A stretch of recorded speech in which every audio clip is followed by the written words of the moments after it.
In our first story, ratings agency Fitch is hopeful Ghana will reach an agreement with the official creditor committee by the end of this year. This will pave way for the restructuring of the country's external debt by middle of next year. According to the agency, this will be one of the quickest of the timelines of the common framework in recent times.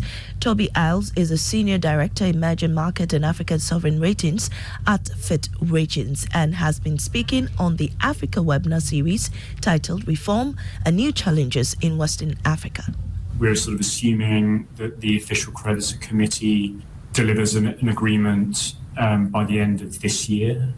And so this is on the official debt relief, and that sets the parameters for negotiations with private creditors.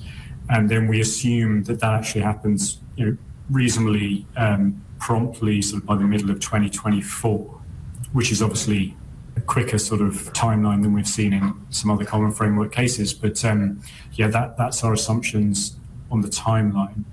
The IMF program sort of builds in, used to be sort of $10.5 billion of sort of financing relief from this external financing restructuring, and that comes from a restructuring perimeter of $20 billion. So that's the sort of, and that's what we're assuming is going to be required. You had Senior Director Emerging Market and African Sovereign Ratings at Fitch, Toby Isles. Now, the World Trade Organization is making a strong case for Ghana to deal with funding challenges facing businesses in the export sector. It is coming after the organization's flagship report revealed that Ghana's participation in global trade is heavily affected by cost and access to finance. Ralph Osa is a chief economist at the World Trade Organization and has been speaking to Joy Business in Geneva, Switzerland. All these goods that you ship have to be financed somehow. For this to work, you need a financial system, and what we've shown in various reports, trade finance overall in Africa is not as well developed as trade finance, say, in North America, and that contributes to these high trade costs that we are measuring, and would be kind of fixing this would be an important supply side response to stimulate trade. How does policy measures or actions by government address this challenge when it comes to this trade cost and access being a major challenge to trade finance in Ghana? The first thing you need to ask yourself, is there some sort of market failure? So is there a reason why perhaps private banks are not offering this kind of service? And if not, perhaps step in as a domestic government, perhaps together with the international community, yes. Chief Economist at the World Trade Organization, Ralph Osa, speaking with George Rafe in Switzerland. Former UK Prime Minister Gordon Brown is warning that Ghana and other developing countries are being pushed into crisis by global economic dividends between China and the USA. Mr. Brown says the challenge is making it difficult for these developing countries to benefit from a forum that multilateralism offers. He was delivering a lecture at the ongoing World Trade Organization flagship conference on trade.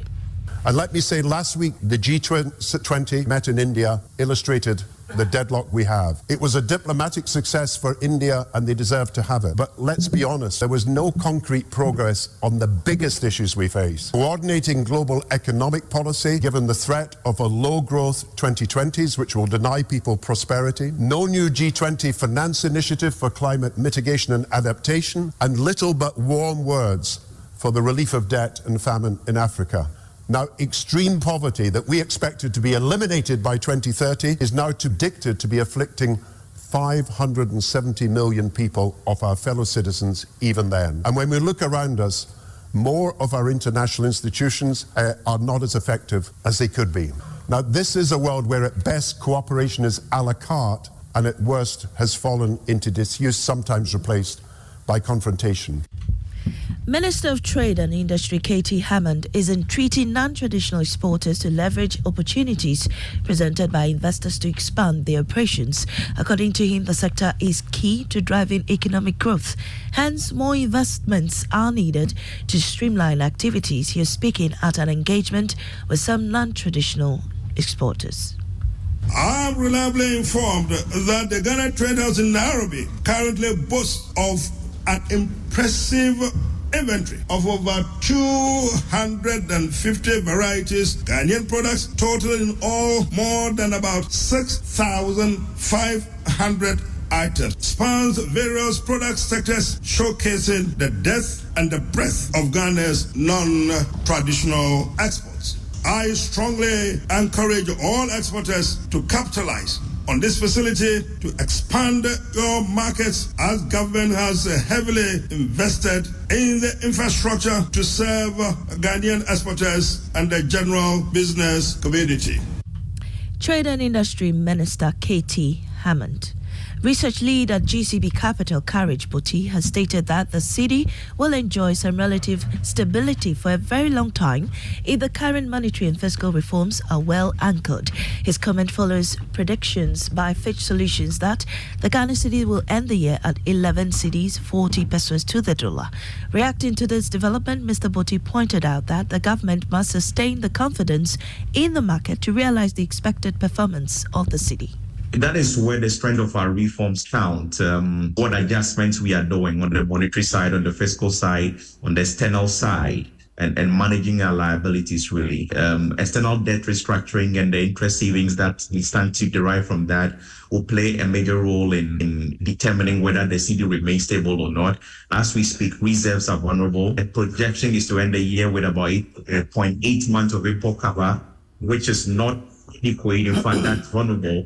But if we can sustain the confidence as we are sustaining and ensure the reforms gain so much traction going forward, that can hold investors' confidence, at least until 2026. And thereafter, how we proceed with our economic management will make a big difference. Research lead at GCB Capital, Courage Boti, there. Now, mining firms in Ghana spent almost $5 billion on local businesses last year as part of moves to increase local content. This is a significant increase from the amount spent on these firms in 2021. The Chamber of Mines Ghana says mining firms are committed to supporting the growth of the local economy.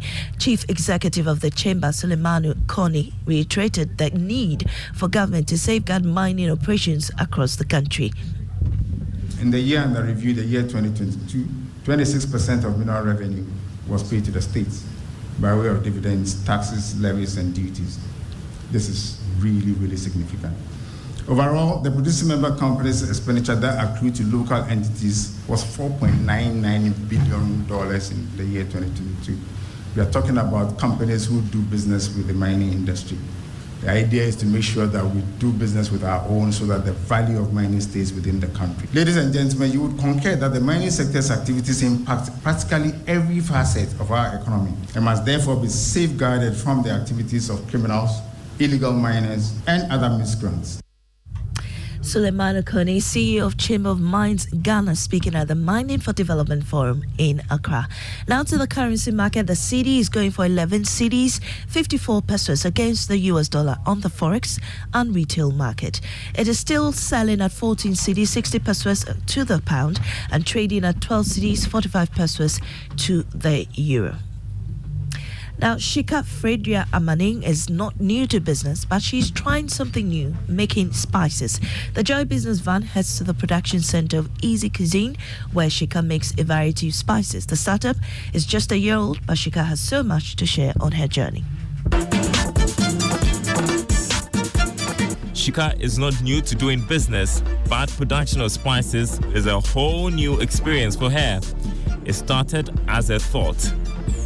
I was just sitting in exactly this very chair, relaxed, wanted to have some rest, alone in that house. And I just dropped that.